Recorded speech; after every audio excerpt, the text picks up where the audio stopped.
Welcome into Fantasy Baseball today on Wednesday, July 10th. I am Frank Stampfl, joined by Scott White and Chris Towers.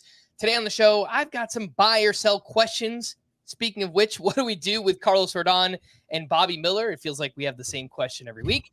Yusei Kikuchi had one of the best starts of his career and much more. But let's jump in. Wow! Hey now! Hey now! Hey now! All right, Chris, you were up. Player of the night. Do we have a drop with an announcer going like, when Hunter Green threw up on the mound last week? Can we get the drop from the announcer's reaction to that? Because I feel like that's more relevant for the guys we're going to talk about. At least two of the three that we're going to talk about. We'll start it off with Carlos Rodon, who's a disaster in the first inning of games. Like, this is really the biggest problem for him. He gave up 4 runs today. His ERA was like 7.5 in the first inning this season. It's like 6 in the second, so only marginally better. And then after that, he pitches like an ace. And it's pretty obvious what's going on. And Frank, you mentioned this on Twitter. It's been obvious to anyone watching Yankees games when Carlos Rodon pitches. His fastball stinks. And he throws it a ton early in games, gets crushed, stops throwing the fastball, and all of a sudden starts looking like a good pitcher again. And it's one of those things where surely he's aware. I mean, if someone as dumb as me can figure it out, someone on the Yankees has to be smart enough to say, hey, your fastball's really bad right now. Stop throwing it as much, and maybe you'll be better. He has given up 96.5 mile per hour average exit velocity in 5 straight games with his 4-seam fastball. It was 100.9, I think, today. It's been by far his worst pitch this season. Expected WOBA over 400 for the season. Whiff rate down below 20%. The thing that's really frustrating, and I'm sure this is the thing that's really frustrating for Carlos Rodon, the guy actually throwing these fastballs, is physically looks the same as ever. I mean, like almost identical. If you look at, fastball velocity, 95.4 miles per hour this season. It was 95.4 in 2021, 95.5 in 2022. Let me pull up the inverted vertical break and all that stuff. Inverted vertical break. 17.4 inches this season, 17.6 in 2022, 17.1 in 2020. Vertical approach angle, identical.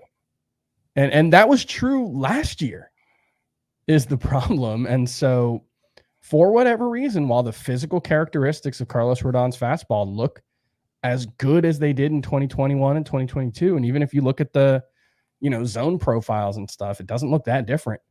For whatever reason, the pitch just went from legitimately being one of the best in baseball to right now looking like one of the worst. And the rest of the arsenal kind of looks awesome.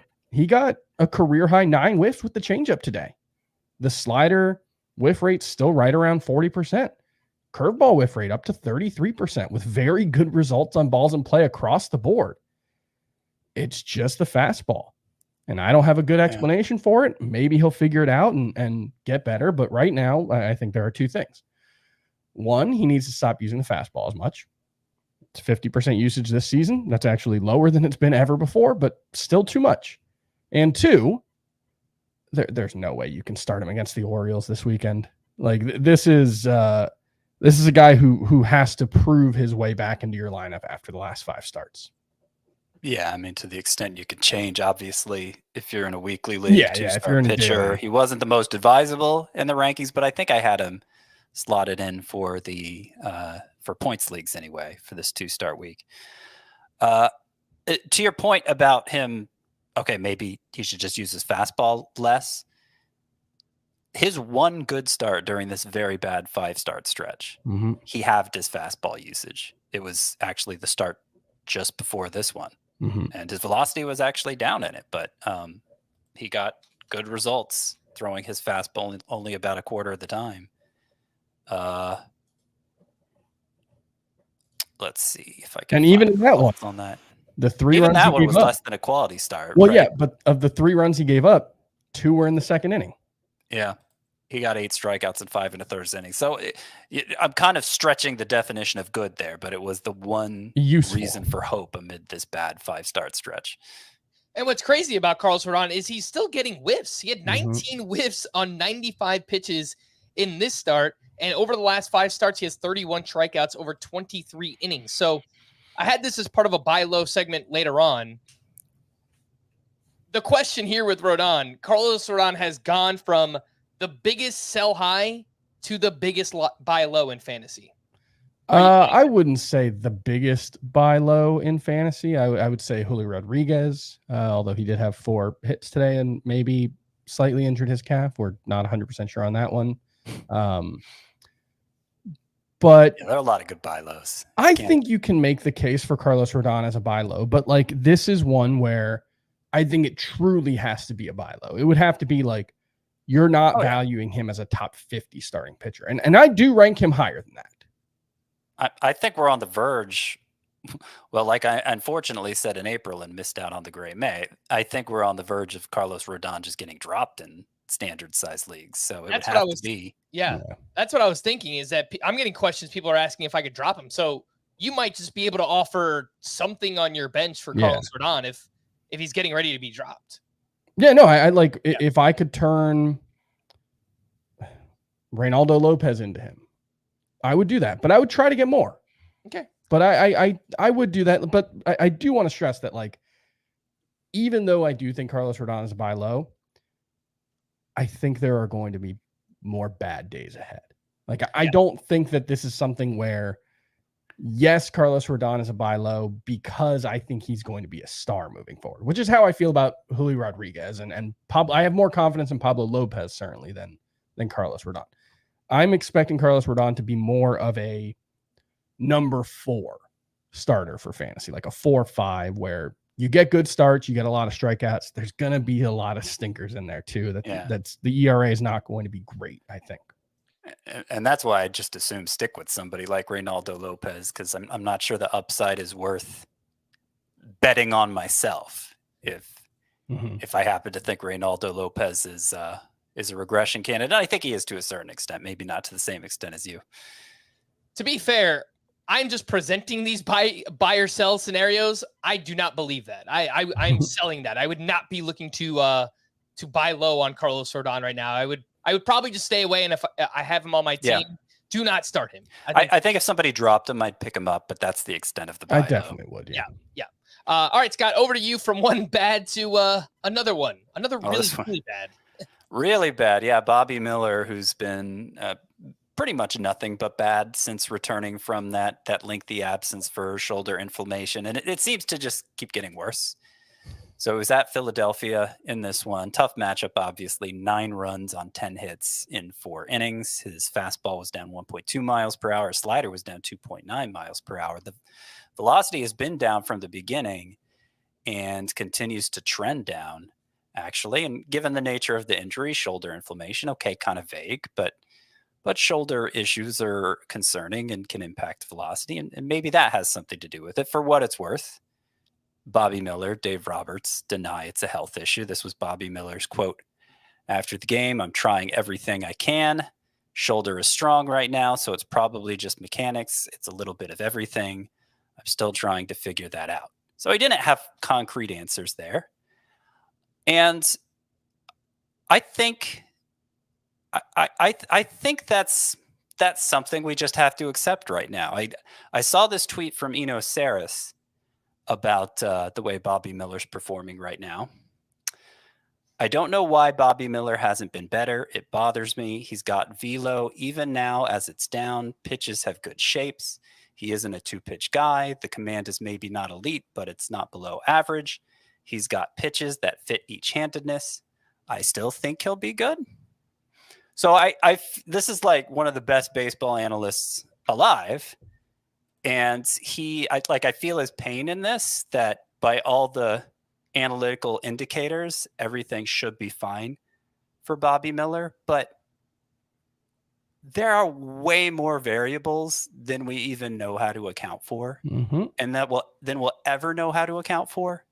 And I think it's just worth reminding everyone of that in this moment. I mean, he listed off 5 or 6 variables, but it's still only 5 or 6. And like, it doesn't even account for any mechanical issue that Bobby Miller might discover when he goes and pitch tipping, or like this is one thing that I think a lot about that I don't know if we'll ever be able to account for, but like, just do the pitches look as difficult to hit from the batter's perspective? Because we're looking at it from a completely different perspective. And honestly, what we see as, watching on games, it tells us very little about how the pitches actually look to the hitters. So that's one of those things where, like, I think Bryce Miller's a really good example of something that he was a guy who, last year it was fastball, and the sweeper and the slider looked good based on the stuff metrics, and the eye test looked good. Like, they moved a lot, but for whatever reason, they just didn't work. And, I think in that case, it was the arm slot is a little lower when he throws those pitches, and it just kind of telegraphs them. But for whatever reason, there was something that all of our knowledge and metrics and tracking don't pick up on. And the thing with Bobby Miller is that was kind of the case last year, right? Like, for as much hype as he had, and as much as we liked him coming into this season, he was just okay last year. Like, he wasn't. Yeah, I mean, started rough, finished stronger. I think a lot of people thought that momentum would carry over into this season, and who knows? Maybe it would have, if not for the shoulder injury. Getting back to what Eno Saris was saying, though, I think he's picked out the most important variables here. But I think what those variables tell us, what those boxes that Bobby Miller checks tells us, is that Bobby Miller has a ton of talent, and probably that talent is going to win out in the end, which is why I'd rather hold on to him, even as he's unusable right now. But the future is long, and he's still very early in his career, and he's coming off injury, and there's still stuff he's sorting out. You know what it reminds me of? So, well, like, I think Bobby Miller has a bright future. Clearly in the present, he's, like I said, unusable. What it reminds me of, and I think I've made this comp before on the show, is like Noah Syndergaard, where he was really good. And obviously, I don't think Noah Syndergaard in his peak ever had a stretch as bad as this. But Noah Syndergaard was always a guy who seemed like he should be better. It seemed like he should be one of the best strikeout pitchers in the game. And he was just a good strikeout pitcher. And that was the thing that was weird about Bobby Miller last year, was he had the stretch. Yeah, like Scott said, late in the year, September, I think he had like 36 strikeouts in 32 innings or something. Before that, I mean, the overall strikeout rate was 23.6%, which is like just barely above average. And it didn't make sense why he was getting so few strikeouts. But, now it's continuing into this year. Obviously, the shoulder issue is a mitigating factor, but it does feel like, for whatever reason, Bobby Miller just is not as good as it looks like as he should be. And maybe that's a reason to buy. Maybe it's a reason to believe that he will figure it out, but you gotta, I mean, I like Scott said, I would hang on to him. I would not be dropping him, but I can certainly understand if you just can't justify keeping him around. 4 starts since returning from the IL for Bobby Miller, a 9.68 ERA, a 1.98 whip, more walks than strikeouts, 5 home runs allowed in 4 starts. You guys have pretty much answered this, but one of the buy or sells was Bobby Miller is droppable. It sounds like you guys are selling that, right? He's droppable, but I would probably try not to drop him. I think what changes the calculation is there isn't an abundance of waiver wire pitchers right now that are all that exciting. Like, we'll talk about Jameson Taillon later and Jose Quintana, and those guys are fine. They're pitching well right now, but they're more in the streaming conversation than pitchers that actually have long-term upside. Someone like Bobby Miller, if he can get back on track. So I would not be dropping Bobby Miller for any of those. If you just had to buy on one of these on the super cheap, would you rather buy Rodon or Miller right now? Oh, Rodon for sure. Scott? I can't imagine trading for either outside of Dynasty, in which case it'd obviously be Bobby Miller. Yeah. I guess I'll say Carlos Rodon. He seems more usable at the moment, but that could change. Mm-hmm. Bobby Miller, maybe he has an amazing second half. I think that's more likely than it is for Carlos Rodon. All right, my player of the night is Yusei Kikuchi, but we are going to save that for a little bit later on. Reminder to sign up for the FBT newsletter if you haven't already. If you're watching on YouTube, you can scan that QR code, and that will take you right to the website where you click on the FBT logo, you punch in your email address, and it's easy as that. You get the newsletter delivered right to your email inbox for free every single weekday. Let's take our first break, and when we return, we'll hit the news and notes right after this.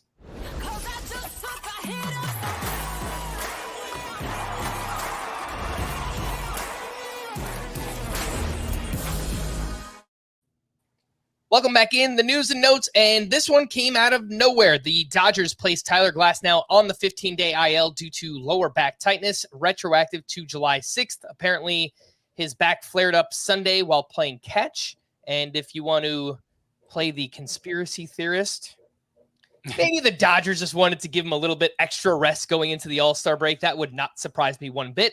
I hope this is not something that lingers, but I could see that being the case.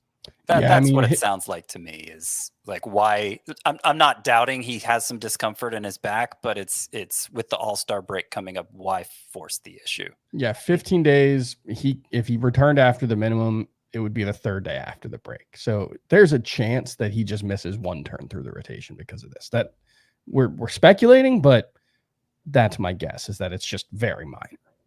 Zach Wheeler left his start after 5 innings Tuesday with lower back tightness. Hopefully that's another one we've lost enough pitchers. We cannot be losing any more aces. So hopefully Zach Wheeler is all right. Both Bryce Harper and Kyle Schwarber were activated and in the lineup against the Dodgers. Julio Rodriguez was back in the lineup after missing Sunday's game with a quad injury, and he returned with a bang. 4 for 4 with his 9th home run, 3 runs, 2 RBI. What do you know, Chris? He pulled the ball in the air and hit a awesome, massive home run. But Julio also left this game in the 8th inning. They were up 7-1 at the time. We've kind of seen some rumblings on Twitter that it could be a calf thing, but not from any beat writers or any, certified accounts or anything. So I don't know. I guess we have to wait and see. Chris, have you seen anything more on Julio Rodriguez? His calf this is from Ryan Divish, who covers the Mariners for the Seattle Times. Okay. Julio said his calf got a little tight late in the game just as a result of not doing much sprinting the last 3 or 4 days. He wasn't concerned about it. I think he did like the post-game TV interview as well, which you would think he would avoid if it was a serious injury. So from everything I've seen, it doesn't sound like it's too serious. All right. Yordan Alvarez was back in the lineup after sitting out Sunday with a knee contusion. O'Neal Cruz was out of the lineup after leaving Monday with hamstring tightness. Kodai Senga made another rehab start, this time at AAA, where he threw 2 2/3 scoreless innings with 3 strikeouts. And we did get an email asking about Senga and whether or not he could be considered a second half sleeper and or breakout. Sure. It's fine. But Senga is up to 86% rostered, and I think he absolutely could make a big impact in the second half. Yeah. I mean, he's made several rehab starts. The results have been good. I haven't seen reports on velocity or whatever. It was fine. 95.7 miles per hour, or 96 miles per hour, actually. I mean, this was a consensus top 15 pitcher before he got hurt. So, of course, he could have a big impact in the second half. Yep, absolutely. He only threw 52 pitches today. Velocity, movement, all looked fine. So I'd say he's progressing well, but probably a couple weeks away still. What do you think? 1 or 2 more rehab starts? I would guess at least 2. Yeah. All right. Yeah. So we should see Senga maybe late July, something like that. Xander Bogaerts is on track to return from the IL on Friday. He is 79% rostered. Was having a rough season before the injury. 219 batting average, 4 homers, 4 steals in 47 games. David Bednar has been sent to AA to begin a rehab assignment. He's on the IL with a left oblique strain. Jacob deGrom threw a 30-pitch bullpen on Tuesday. Bruce Bochy said deGrom is still, quote, a ways away from making his season debut. And I think what kind of changes the calculation for deGrom, we've heard some rumblings that the Rangers could be sellers at the deadline. If they're out of it, does it even make sense to bring Jacob deGrom back this year? Probably not. I could see one, just like it's not their choice. It's his. Right. That's what I was going to say. Given his standing, if he wants to throw, 15, 20 innings at the end of the season, Rangers aren't going to say no. But I'm not expecting much of an impact from him. Brian Wu will return from the IL this weekend against the Angels. Tristan Casas is expected to start hitting off a tee this week. He's been out since April with a cartilage tear in his left rib cage. Justin Verlander said Tuesday that he's increased the frequency of his flat ground throwing, but there remains no timeline for when he will throw off a mound. He is dealing with a neck injury. Clayton Kershaw will make his next rehab start Saturday at AAA, and he made his first rehab start back on June 19th, but soreness in his shoulder forced him to pause the rehab assignment. He has been throwing, and again, next rehab start on Saturday. Each of Jordan Montgomery, Merrill Kelly, and Eduardo Rodriguez completed bullpen sessions as they all worked their way back from injury. Both Blake Snell and Thairo Estrada were reinstated by the Giants on Tuesday. Blake Snell, solid in his return. We'll talk about that later on. Jonathan India was a late scratch due to a left knee contusion. Here is a name we have not heard in a while. Drew Rasmussen is scheduled to throw live batting practice Saturday and is aiming to begin a rehab assignment following the All-Star break. He could be back at some point in August or September. He was really good last year. I just don't know if there will be enough time for him to make. And I think I'd be more nervous even than DeGrom's case that Rasmussen, they'll just pull the plug at some point. Mm-hmm. Yeah, the Rays are currently 5.5 games out of a wild card spot. So, yeah, they kind of need to pick it up right now. Esteury Ruiz began a rehab assignment at Single A on Tuesday and, could make an impact in the second half if he needs steals. One prospect update, Junior Caminero began a rehab assignment Tuesday at the Rays rookie level Florida Complex League. He's been out since late May with a grade 2 left quad strain. He is 57% rostered. And I wouldn't be surprised if maybe we see Caminero in August with the Rays. This is kind of a weird one, too, because, again, if the Rays are out of it, do they need to push Caminero? I don't know. I mean, they already started his service clock last year. Right. He's retaining rookie eligibility, which matters for draft pick reward purposes. And so maybe they'll want to preserve that. But I think more likely they'll want to audition him for next year, see what they have in him, see if because they have some big decisions ahead of them, I should say. I mean, they may be sellers at the deadline. They kind of are right now already. Yeah, they could clear a spot for him at the deadline, and by that point he'll probably have his feet back under him in the minors and be ready for a call up. He hasn't been that great at AAA, it's worth noting, for the time he's been healthy, but still hits the ball as hard as any minor leaguer. The upside is enormous, and he held his own in his stint last year, which included some time in the playoffs. So I think, I was just putting my prospect report together for this week, and Junior Caminero, starting this rehab assignment, is back in my 5 on the verge. All right, some buy or sell scenarios here. And I mentioned Yusei Kikuchi. He was my player of the night. He turned in a career-high 13 strikeouts at the Giants. He went 7 1/3. He only allowed 2 runs, 13 strikeouts to 0 walks. He had 19 whiffs on 100 pitches, 10 of those on the fastball, 5 on the slider, 3 on the curve. And he did lean a little bit more on that fastball because it was amazing. This was his first quality start since June 6th. And we know that Kikuchi had struggled recently. His previous 8 outings before this, a 6.50 ERA, a 161 whip. Buy or sell. If you dropped Yusei Kikuchi, you made a big mistake. I'll let Chris answer this because I'll buy. Yeah, I like. Who has been out there? Like, okay, if you dropped him for Shane Baz, I think there's a decent chance that wasn't a mistake. I would probably expect fairly similar results from them moving forward, but I could see that one being justified. Is there another pitcher who's emerged over the last month that you feel truly better about than Yusei Kikuchi the rest of the way? There's not for me. I think Gavin Williams could be in that conversation.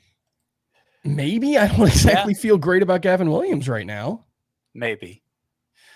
I think it's funny how we can't we can't seem to separate Kikuchi and Nick Pivetta. Like Kikuchi's always been Chris's favorite, Pivetta's always been mine, but they're kind of similar in certain ways, and they both went through a pretty bad rough patch that might have compelled people to drop them. And this very last turn for each of them, they had their best start of the season, arguably. Both had double-digit strikeouts. Pivetta allowed just one hit in his, and yeah, it's funny that they're both. We can't disassociate them, or at least I can't, because they're kind of just copying each other. Mm-hmm. Yeah, they've both remained top 45 pitchers for me throughout these struggles. So I've never come close to dropping either of them. For what it's worth with Kikuchi, his ERA is 4 on the nose, but his FIP is 358 and his xFIP is 324. So underlying number is still pretty good there for Kikuchi. I feel like whenever we talked about him, we were kind of like, you could drop him if anyone emerges, but you don't really have to. So hopefully you didn't. Because that's kind of always my attitude when we talk about Kikuchi, though, to be fair. Yeah. Next up, Josh Naylor. A massive game. 3 for 4 with a sock and a shoe. His 22nd home run, his 4th steal. And the expected numbers still look awesome. StatCast data is there. He hits the ball hard. Barrel rate, average exit velocity, both career highs for Josh Naylor. Buy or sell. Naylor will be better than Matt Olson rest of season. And I know some people listening, they're going to say, oh, Matt Olson, he's gross. Let me remind you, he was amazing last year. I can't, like, for most Matt of his Olson. career. Matt Olson has been better than Josh Naylor for like the entirety of their professional lives, probably going back to high school, probably going back to middle school, except for the most recent 3 1/3 months. Right. So do you buy it that Josh Naylor will be better than Matt Olson from this point forward? Look, no. I sell it because I have Olson ranked ahead. I still have Olson in the number 3 spot at first base. But I will tell you that as I was doing my weekly audit Monday, it was the first time I was tempted to move Olson down. And it's so hard to resist, just going with the flow. Okay, this guy has outscored this guy by this much to this point, so clearly I should rank him ahead. But that's not what the rest of season rankings are supposed to be. Mm-hmm. To the only extent season to date numbers matter is if they change. If you think they have some predictive quality to them. And I don't really think anything Olson's done to this point has any predictive quality to it. And I think Olson's better than Naylor. I think Naylor's really good. Mm-hmm. And so maybe it's a close enough call that you could justify moving Olson behind. But if I had to bet right now, I would bet Olson has the bigger second half than Naylor. And I don't know how deep into the second half we have to go for me to decide that's no longer the case. I think we're getting close to that point, but I'm not ready to go there yet. I still think Olson is one of the best power hitters in baseball, and obviously hasn't had his best 3.5 months, but he's going to get hot at some point. He hasn't had the kind of hot streak we know he's capable of and have seen multiple times throughout his career. Mm-hmm. I am buying this, and I think they can both be really good, and Josh Naylor could just be better. Like Matt Olson could have a huge breakout second half, and Josh Naylor could just maybe not be as good as he was in the first half here, but he could also just be amazing. And right, but the thing there, like, Naylor is one of those guys who, like, might be a better fantasy hitter than a real-life hitter, but, like, his first half was an 827 OPS. It was a 247 batting average. Like it should have been better. But the expected numbers are better, but like Matt Olson's expected numbers are also better than what he's done so far. And obviously the career long numbers are significantly better for Olson. So I don't know if Josh Naylor is going to be better than Matt Olson the rest of the way. I would say it's because Josh Naylor is also better than he has been so far. Because I do expect Matt Olson to be better than what Josh Naylor has done so far. Yeah, the 827 OPS, it feels low. I mean, just based on 22 homers, 70 RBI, and a handful of steals. I don't know. I'm just buying what the Guardians are doing this year. They've completely changed their offensive philosophy. And obviously, Josh Naylor, Jose Ramirez, Steven Kwan, they've all been at the center of that. Next up, we have Jazz Chisholm, who is looking to up his trade value. 2 for 4 with a sock and a shoe, his 11th home run, his 18th steal. He has 4 steals in his past 5 games. And overall, it's been a very successful season. He's managed to stay healthy. He's been really good against lefties this season. Chris, I'll give you this one. Buy or sell, Jazz Chisholm will be traded at the deadline. Yeah, before the deadline, I would say sometime between now and 4 p.m. on July 31st or whatever the deadline ends up being. I don't know off the top of my head. July 30th. I definitely expect Jazz Chisholm to be traded because the Marlins are going nowhere. They're going nowhere next year. He's about to get a little more expensive, and that matters a lot for the Marlins. And he's currently healthy, and you cannot count on him to remain healthy. So I think every day they don't trade him is running the significant risk that he gets hurt and kind of screws them over in that regard. And I think he's totally miscast as the best player on a team. He's the best player on the Marlins, but that says a lot about the Marlins. So yes, I do think Jazz Chisholm will definitely be. I would say there's like a 75% chance Jazz Chisholm gets traded. Plus, their GM seems like itching to trade. Maybe as much as any GM as they've ever had. He was ready to pack it in mid-April. Yeah. I mean, they never tried this offseason. Like this was a stealth tank for sure this season. Any guesses as to where Jazz could be moved? Oof. Who needs a center fielder who's contending? I guess it doesn't have to be a center fielder, an outfielder of any kind. I think the Mariners just need offense. They do. Yeah. They can move him back to the infield. He could play. They could use more strikeouts. I don't know if moving back to the infield is realistic. But did it make sense to move him out of the infield in the first place? I honestly don't know. I think he's a better center fielder than he was he wasn't really a shortstop, and I think a center fielder has more value than a second baseman. But yeah. I could see not the Red Sox. They don't really have room. The Yankees. Isn't their outfield full? That's why they couldn't bring up Jason Dominguez. I mean, is it full? It's full. Or do they have guys in the outfield? Yeah, it's full. I mean, Verdugo's been pretty bad for a while now, but and he's an expiring contract. But he's a starting caliber outfielder. Yeah. I think the Yankees are going to use their trade assets elsewhere. Bottom line, I could see the Twins. I thought about the Twins too. That could make some sense. Kind of full too. Maybe the Astros. They're kind of climbing their way back into it. Could see that. The Dodgers.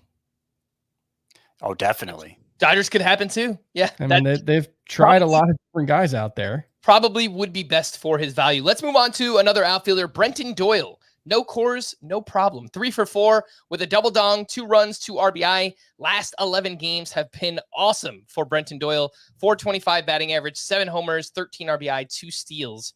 Buy or sell, Brenton Doyle is a top 30 outfielder rest of season.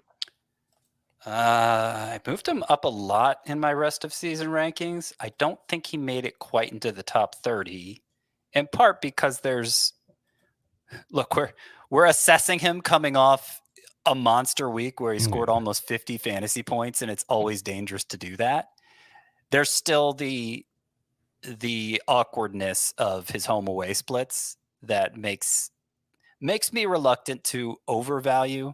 Like, makes me hesitant to put him too high. So I have Doyle.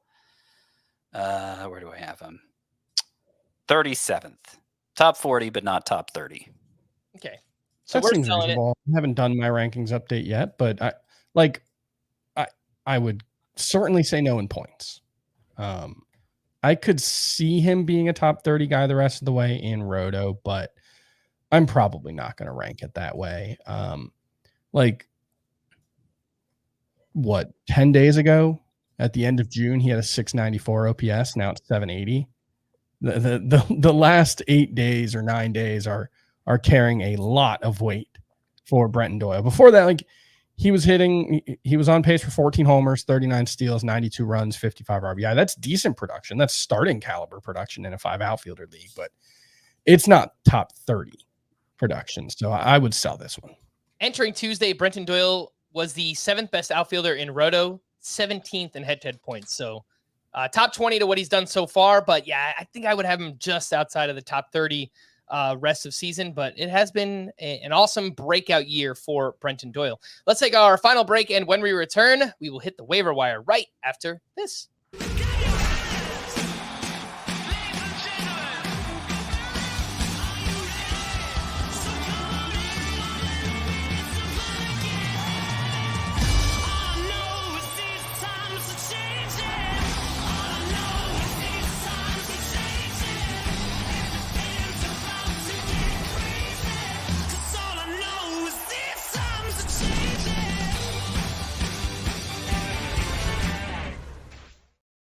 Welcome back in, and let's talk waiver wire hitters. Josh Smith continues his breakout season, 3 for 4 with his 8th home run, 2 RBI. He is batting .296 with an .841 OPS. He consistently bats first, second, or third in the Rangers lineup. He's actually been really, really good against lefties this season as well. He is 75% rostered, so this is in the shallowest of leagues. Scott, do you think Josh Smith needs to be 100% based on what he's done so far?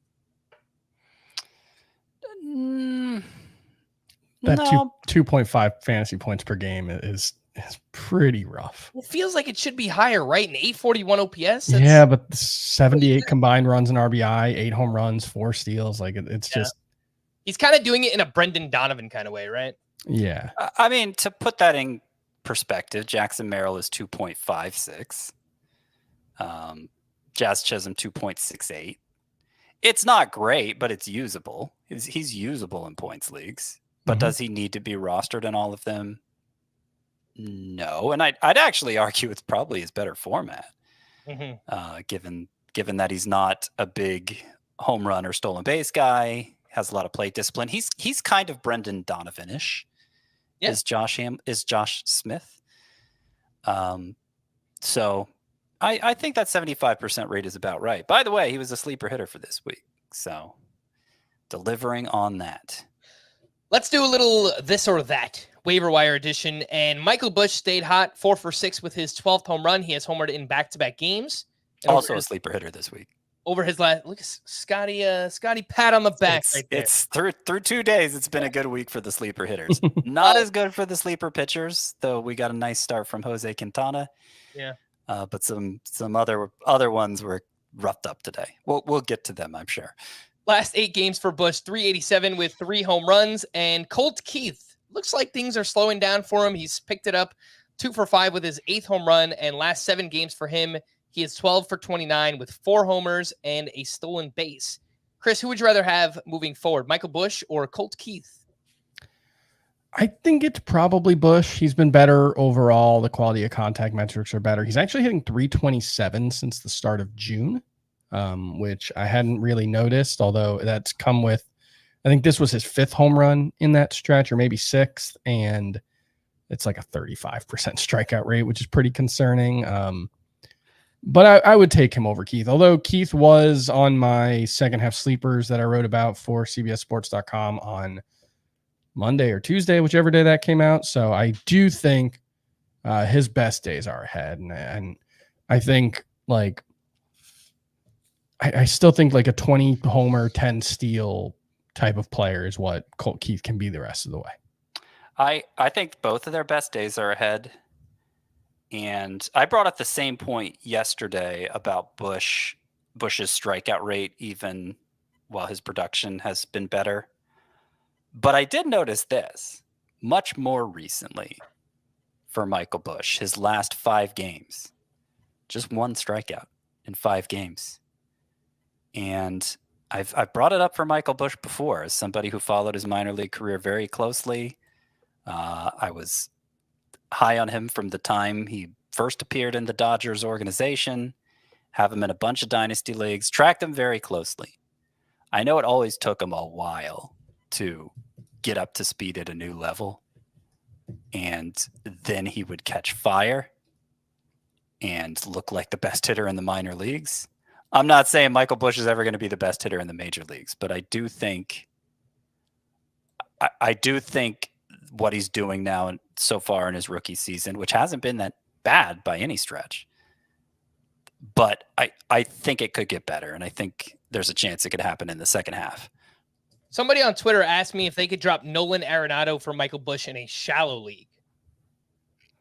Oh, man. I mean, I'm pretty down on Arenado. I'm not taking the same stance with him as I am Matt Olson or Julio Rodriguez or most of the struggling high-end hitters. And it's always been a concerning profile, Arenado, and now he's pretty old on top of it. Having said that, I'd still gamble on him over Busch. For all the positive things I just said about Busch, it's, Arenado's track record is what it is, and it still could go a lot better for him in the second half. Let's talk about Zach Geloff, who has hit much better over the past month. He went 3 for 4 with his 10th home run last 18 games. He's batting .281 with 5 homers, 4 steals, but a 42% strikeout rate, which is just completely untenable. Going back to Colt Keith, who would you guys rather have moving forward, Colt Keith or Zach Geloff? I think that probably depends on the format. I think I would definitely go with Keith in a points league. Geloff, it's, I think, 7 homers, 6 steals since the start of June, with like a 257 average. So that's playable for him. He's one of those guys that you just have to avoid being a disaster in batting average. And I think he can do that. So I would go Geloff in a roto league. Yeah, I agree. What's made Colt Keith's slow start to his career kind of fascinating is that it hasn't been strikeout related at all. He's maintained a strikeout rate around 18%, so kind of half of what Geloff's is. And the data, there aren't a lot of red flags for Colt Keith. The chase rate seems a little bit high, so he may be having so much success connecting with the ball that he's chasing and connecting with pitches he shouldn't. But it's only a little high. I'm mostly encouraged by the direction Keith is headed. While Geloff, I think the home run and certainly the stolen base output could be higher, but it's just a more concerning profile overall. Are you looking to add either of these outfielders? Brandon Marsh had himself a big game, 2 for 3 with a sock and a shoe. His sleeper hitter, his 11th steal, and Masataka Yoshida. No, he wasn't a sleeper hitter. Sorry. I was looking for it. 2 for 3 with a double, a walk, a run, and an RBI. His last 8 games, he's batting .344. Tons of line drives during that stretch. Are you looking to add either one, Marsh or Yoshida? I think both roster rates probably are fine. Yoshida's one of those where the tough thing is he profiles better in a points league, which is a shallower format generally. And that I'm not sure, even though he's better in a points league, that he's actually good enough to matter much in a points league. So these are both bench bats, I think. Mm-hmm. Of the, kind of splits, strong side platoon outfielders, who would you rather have between Brandon Marsh and Jock Peterson? I think all matchups being equal, Peterson, I have a little more confidence in him to deliver when the righties are on the schedule, but it's kind of just a matter of who's facing more righties that week. Yeah, I think that's totally fair. Some names in deeper leagues. We actually had a lot of interesting performance from some lower end players here. Scott, you were right. It is Angel Martinez who hit his first career home run here on Tuesday. He has started 6 straight for the Guardians.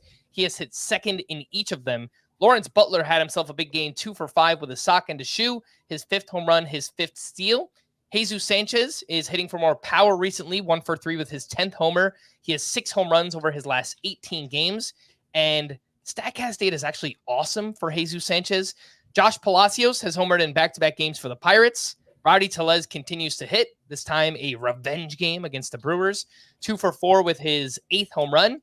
And Rhys Hines, who I brought up yesterday, he has now destroyed baseballs 2 days in a row. 3 for 5 with a double, a triple. His 2nd home run, the double 110 exit velocity, the home run 112.7, 458 feet. This per MLB.com. Hines became the first player since at least 1901 with 5 extra base hits through 2 career games. Lots of names here. Does anyone stand out? We're talking 15-team roto leagues, maybe even deeper than that. But Rhys Hines, Rowdy Tellez, Josh Palacios, Jesus Sanchez, Lawrence Butler, Angel Martinez? I mean, Hines, he's hit 2 home runs, 917 feet or something in his first 2 major league games. That's really impressive. Power is no question for him. I think it's an interesting profile in a 5 outfielder league. I think he's worth a look. I'm sure you guys talked about this yesterday. However, I made the he struck out Aristides 38% of the time. Yeah, I made the Aristides Aquino comparison for Rhys Hines, although I couldn't come up with the name and called him Archimedes instead.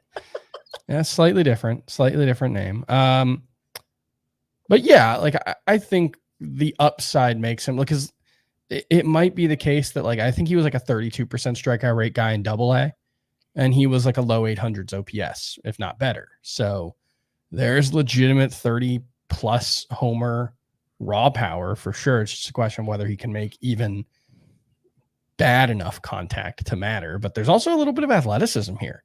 I think it's like 12 stolen bases at AA and 6 or something at AAA this year. So it's an interesting skill set, and certainly I think stands out from this group, even if the likeliest outcome is he's a Jesus Sanchez type. Mm-hmm. I am most fascinated by Angel Martinez, as a matter of fact. And we're talking deep league options, so I'm not saying everybody needs to rush out and add Martinez, but the plate discipline is incredible. They're batting him second in the lineup. He doesn't have a lot of raw power, but he elevates to his pull side well, looking at the minor league data. And that's kind of the Guardians type. They have a hitter type. They love, they're pretty much all shortstops as their natural position, and then they move elsewhere as needed. And they have good plate discipline, don't hit the ball especially hard, but they trust themselves to maximize the power output. And Martinez may be somebody they do that with. Yes, he looks pretty interesting as well. I will just go back to Jesus Sanchez. I want to point out the average exit velocity, 96th percentile, the barrel rate, 88th percentile, 274 XBA, 510 X slug. Scott, I know you brought up Trevor Larnach as a second half breakout. I kind of get those vibes from Jesus Sanchez as well. I know it's a really bad team and a bad ballpark, but StatCast data there is awesome with him. So we'll see if he can actually. Yeah, it's possible. The strikeout rate was never as bad as Larnach's, and it hasn't become as good as Larnach's. So we haven't seen that kind of secondary change for Sanchez, who's always had great exit velocities. 24% K rate this year, though. That's pretty good. Yeah, no, I mean it's like I said, it's held steady while Larnach's has gone from very bad to good. Mm-hmm. Another difference is we've seen it so many times from Sanchez that I'm just disinclined to bet on it anymore. But he's only 26; it's still possible. He started a little bit against lefties. Only 4. He's really bad against lefties. Yeah, he's only started 4 games against lefties this season, and he has a 290 OPS. So yeah, that's a pretty big red flag that makes it just NL only, I think. Hey, we always have those players we latch on to. I smiled. I smiled when you brought up the name. Willie Calhoun was always one. Jesus Sanchez, I just cannot quit, man. I always think there's always a chance with Jesus Sanchez. Let's talk waiver wire pitchers and a few names that popped up here. Jameson Taillon, a quality start at the Orioles, 6 innings, 2 runs, 7 strikeouts. His last 6 starts, all quality starts, 2.37 ERA, a .89 WHIP. Jose Quintana was awesome up against the Nationals, 7 shutout innings, 1 hit, 1 walk, 5 strikeouts. He had 14 whiffs on 103 pitches. Last 5 outings for him, a .89 ERA, a .89 WHIP. And Trevor Rogers was solid at the Astros, 5 1/3, 2 runs allowed, 5 strikeouts. Last 6 starts for Rogers, a .331 ERA, 132 WHIP. Walk's still a problem. Underlying numbers not really buying it at all. But any interest here in Rogers, Quintana, or Jameson Taillon? Not as a permanent solution. I think Taillon and Quintana, Taillon especially, are in that category of pitcher like a Kyle Gibson or a Miles Michaelis. Just any Cardinals pitcher, really. Yeah. I mean, they can guile their way to quality starts, and Tyone has done that a lot lately, and we've seen it before. But we know the upside's pretty limited there. So streamer type when he's going well, I think he's in that discussion. Obviously, I had Jose Quintana as a streamer for this week with 2 good matchups. But I don't see either as a permanent solution for your fantasy team.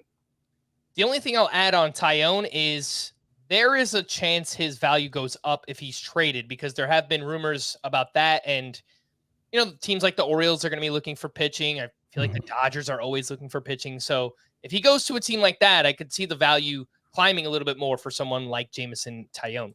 One name in deeper leagues, Quinn Priester, pitched very well as the bulk reliever at the Brewers. 6 innings, 2 runs, one of those earned, 8 strikeouts with 14 whiffs on 95 pitches. He did change things up in this start. He led with the slider, 32% usage, and it was really good. The velocity was up across the board. Quinn Priester is someone who did have some prospect pedigree, and he's kind of tinkered with the pitch mix the past couple of years.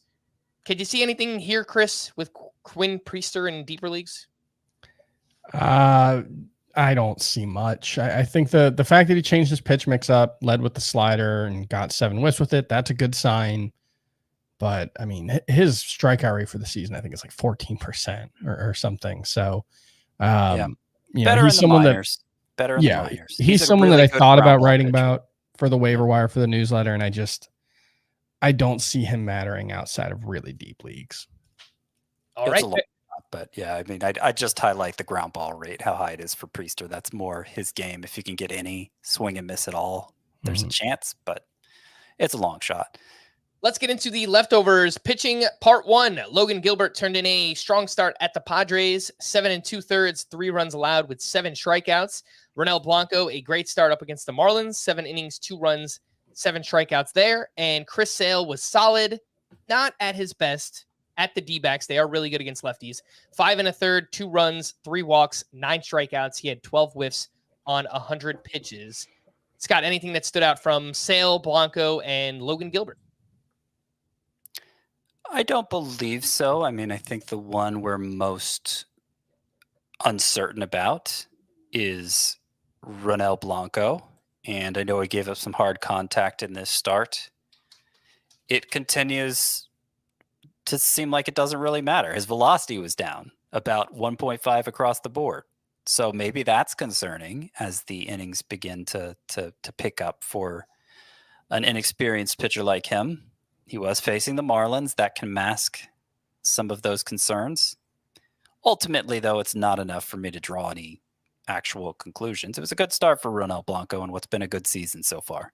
I continue to think he's a sell high candidate. And I will say, I think you can make a case that Chris Sale is a sell high candidate. But I think it's only if you can get an ace plus something, because it's similar. We all have him as a top 5 pitcher. Yeah, no, I like he's incredible. He's the number 2 pitcher in fantasy before this start. The one thing I would point out is among the highest end pitchers, even though he's consistently going deep into games, 6.2 innings per start, I believe, he's trailing in innings because he's only pitched on regular rest once. He already lost a 2-start week this week because the Braves pushed him back. And so there is just a very minuscule gap that he loses if you think he's not going to be a mid-2s ERA pitcher moving forward. And I think expecting a little bit of regression is reasonable without crapping on Chris Sale. I think he's awesome. I think he's a top 5 starting pitcher, but he's just what I would just say is there are probably not going to be many, if any, 2-start weeks the rest of the way. He's probably going to get 2 fewer starts than the other high-end pitchers. And so that's the one thing I would say is just he might be just a little teeny bit less valuable than his service numbers indicate. But again, I rank him as a top 5 starting pitcher. You need to get a difference-making package to justify moving him. I don't like it, Chris. I don't like it. I mean, even if he's a 3.20 ERA the rest of the way, he's awesome. It's gonna be, but it's just that relative to his surface level numbers, he's a little worse than another pitcher with his surface level numbers would be based on how the Braves are using him. That's all. It's not a knock against him. He's a top 5 starting pitcher.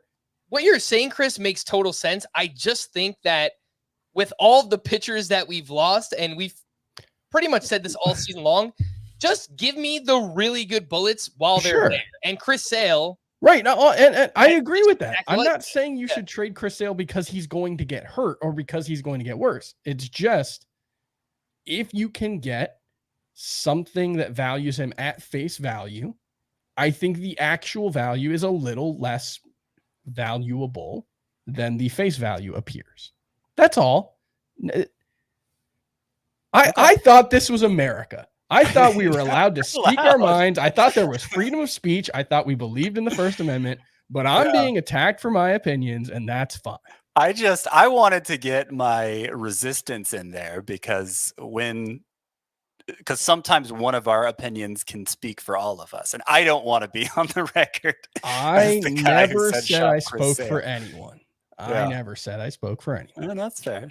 I barely even speak for myself sometimes. All right, let's move on. Pitching leftovers, part 2. Max Scherzer, a quality start at the Angels, 6 2/3, 4 runs allowed, 3 of those earned with 6 strikeouts. Ryan Pepiot, a bounce back start up against the Yankees, 5 2/3, 1 run, 7 strikeouts. And Blake Snell pitched well in his return up against the Blue Jays, 5 shutout innings, 1 hit, 3 walks, 3 strikeouts. And this was his first scoreless start of the season for Blake Snell. Anything to add on him, Pepiot, and Scherzer? Oh, gosh, we finally got a good start from Blake Snell. Good, because it was a good fantasy outcome. He still had as many walks as strikeouts, but every start prior to this one, at least in the major leagues, had been a total disaster and made it so you'd have to have been kind of nutty to activate him for this return from the IL. But I think we all expect at some point he'll do the Blake Snell thing where it clicks and he goes on a run that makes him look like the best pitcher in baseball, or at least among them. And it has to start somewhere. So fortunately, lineups are already locked in most cases, and he'll get another start before the All-Star break, we think. And if that one goes as well or even better, maybe we're looking at a new ball game for Blake Snell in the second half. I would say I would need to see better to really feel confident in him. Only 5-6 whiffs in this one. The funny thing about Blake Snell is last year was the lowest zone rate of his career. It was under 40%. This year was actually 43%. It was 47% in today's start. And I do think there's something to be said for Blake Snell just like getting the basics right before we start looking for, now can he look like Blake Snell? He didn't look like Blake Snell today, but he didn't look like a disaster, and that's good enough for now. But I'm certainly not ready to, view Blake Snell as a must-start pitcher or anything. And even like, I would love to see a strikeout per inning next time after he only got 3 and 5 2/3. Kind of similar to Max Scherzer, although the fastball is just, I don't think he got a single whiff with the 4-seamer today. It was all slider and changeup. But it was good enough. It was like these were 3 pitching performances, Ryan Pepiot included, that I wanted to see. Give me a reason to be optimistic, and all 3 of them did. Pepiot only 1 whiff on the fastball. That's 2 starts stunning. In a row. 2 starts in a row. But he got 7 on the changeup. And the changeup was like his best pitch as a prospect. So if he can rediscover that pitch and get the fastball, which is going to be an elite pitch, that makes him a lot more interesting. So I've gone back and forth on Ryan Pepiot. He's a hold for now. 2 rough-ish outings here. Jake Irvin, regression start at the Mets, 6 innings, 6 runs allowed, 2 walks to 2 strikeouts. He gave up 2 homers in this start. It was his second time facing the Mets in a row. And Brian Bayo, solid game through 5 innings. It was 5 innings, 2 runs, 11 strikeouts. He was at 91 pitches. They brought him out for the 6th, and everything fell apart. 5 1/3, 5 runs allowed. Still wound up at the 11 strikeouts, 23 whiffs on 105 pitches. So some good, some bad. I I think we're kind of over the Brian Bayo thing. Like, let's just not recommend him for a while. Like, we just need to see some consistency out of him. And, it's been hard to come up. I have to come up with 10 sleeper pitchers every week. I think a week where he's scheduled to face, what was it, Oakland and what was the second matchup? I'm not blaming you, by the way, Scott. Well, you're saying let's not recommend him anymore. But no, I may have to. Cardinals is the second matchup. It is a good point though. Like there were a couple of outings. I think Logan Gilbert was kind of similar, where like he was cruising through the first 6 innings, and then he gave up 2 runs in the 7th, came back out for the 8th, and gave up another run. And it's like, it would have been fine. It would have been fine. Just take the 5 innings from Brian Bayo, especially with how inefficient he was. I think it was like a 27 pitch first inning, even though he got a bunch of strikeouts. So like, it was probably unnecessary to bring him back out for the 6th in this one. And we'd feel a lot better about him if they hadn't. Yeah. 11 strikeouts. You got that at least. 23 whiffs is amazing. You should not expect to see it again. We've seen this happen to 4 pitchers facing Oakland at other times this year. They just can't make contact sometimes, that lineup. Yeah. It happened against Bayo today. Well, except the contact they did make was damaging to him. Really hard contact. 96.8 mile per hour average exit velocity. So still some problems. Yep. Should I bring up the other sleeper pitcher, Scott, or should I just move on? Who was it? Like Lively and Colin Ray. Well, they all were in because they all were 2-star pitchers with great matchups. Right. Colin Ray was definitely you don't want to get caught holding the bag situation, because for as much as we've ragged on Tyler Anderson and his overachievement this year, Colin Ray may be an even more obvious case of overachieving. Yeah, like that's one where like I feel bad when pitchers have good starts. Another example, Joey Estes had a complete game shutout in his most recent start. And I always feel so bad when we come on and like, yeah, but they stink and it doesn't matter. But like, there's a reason we do that. Like, yeah. I know a good ERA and even a good month is really valuable, but like, there's a reason we're trying to identify skill sets and not just looking at results. And Colin Ray, this was always going to happen at some point for that guy, Yeah. And I'd feel bad if their mothers were listening, but I don't. I don't want them to know that I think this. Like, I would feel horribly. Colin Ray is so much better at what he does than what I do. But like, we're comparing him to like, Chris Sale and stuff, and that's okay. We could drop all 3 of those, right? If you picked them up for the 2-star week, Bayo, Lively, Colin Ray. Yeah, I mean, they're pitchers who I don't think should ever graduate from consideration for that weekly streamers list. Like their roster rate should always be low enough that they qualify. So yeah, pick them up when you have to and the matchups are right, but don't be afraid to lose them. Some hitting leftovers, 2 huge games from these catchers. Logan O'Hoppe, 3 for 4 with a double dong. Last 24 games, he is batting .341 with 7 home runs and OPS over 1,000. And Cal Raleigh, 3 for 5 with a double dong, 3 runs, 4 RBI. Last 13 games, he has 5 homers, 2 steals, hitting the ball extremely hard. Lots of barrels during that stretch. Cal Raleigh, 17 home runs, tied for most at catcher, 55 RBI, tied for second. Which one do you guys like more rest of season? Logan O'Hoppe, Cal Raleigh? O'Hoppe. Because I was going to say Raleigh in the same voice. Oh, okay. The exact same inflection. Yeah, there's just such a big difference in batting average there. But Raleigh is doing exactly what he's supposed to do. And yeah, I think Raleigh's more projectable.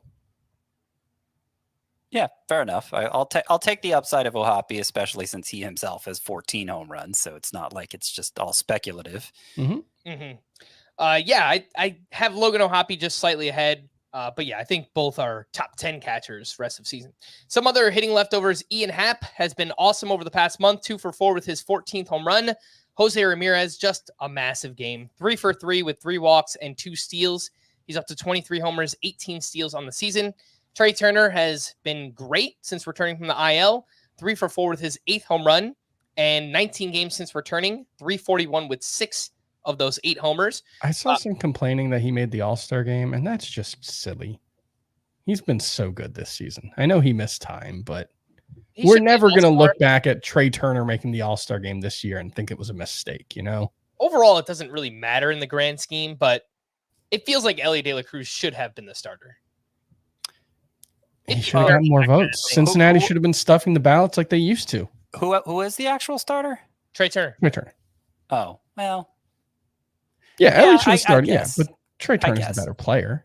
But they both made, like, at the end of the day, when people are looking back over these players' career, it counts the same whether you're voted in as the starter or not. It just says AS in blue link. Yeah, so, it's fine. But to your point about Trey Turner, nobody's going to complain about Trey Turner making an all-star team looking back. It still bothers me that Ed Sprague made the 1999 NL All-Star team over Chipper Jones. That was the year where Chipper Jones went on to win MVP and wasn't an all-star. That's one of those weird ones, yeah. Bugs me. Speaking of weird things happening with all-star games, Francisco Lindor continues to hit 3 for 4 with his 16th home run. He has been awesome. The expected stats are great. The StatCast numbers also awesome. Career high barrel rate for Lindor. Alex Bregman, 2 for 4 with his 11th home run. And since May 28th, he is batting .318 with 7 home runs. That is a 36-game stretch.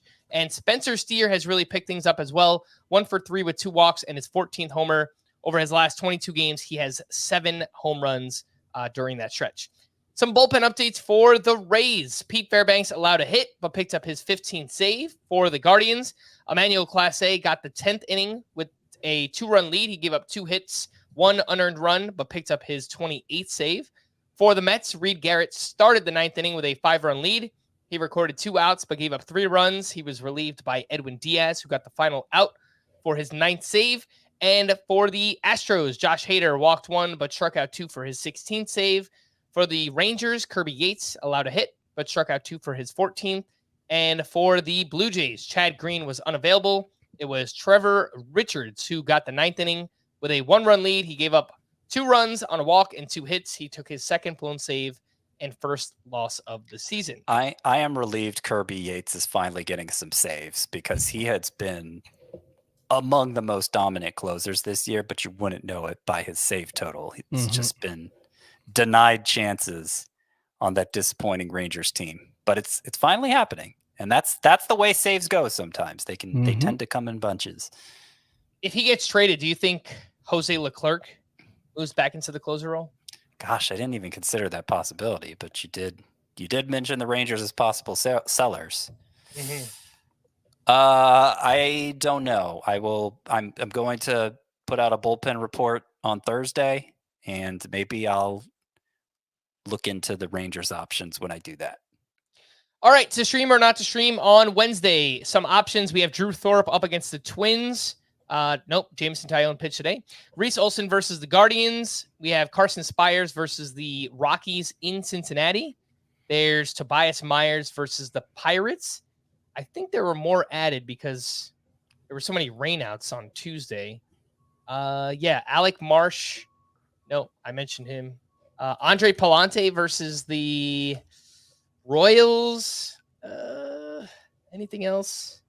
Frankie Montas versus the Rockies. That one could work out too. Yep. Yeah, I could see probably my favorite. Yeah, I would put him over Reese Olson against the Guardians. That's my second favorite. Obviously not a good matchup, but Reese Olson is a good pitcher in my mind. Yeah, I think I'd actually start Reese Olson ahead of Frankie Montas if it came to it, but I understand the matchup's significantly worse. Yeah. Scratch the Carson Spires, by the way. I thought they would have a doubleheader tomorrow, but they aren't, so it's just Frankie Montas pitching against the Rockies. I did not write in Thursday matchups, so I'll just list some off here. And David Peterson up against the Nationals.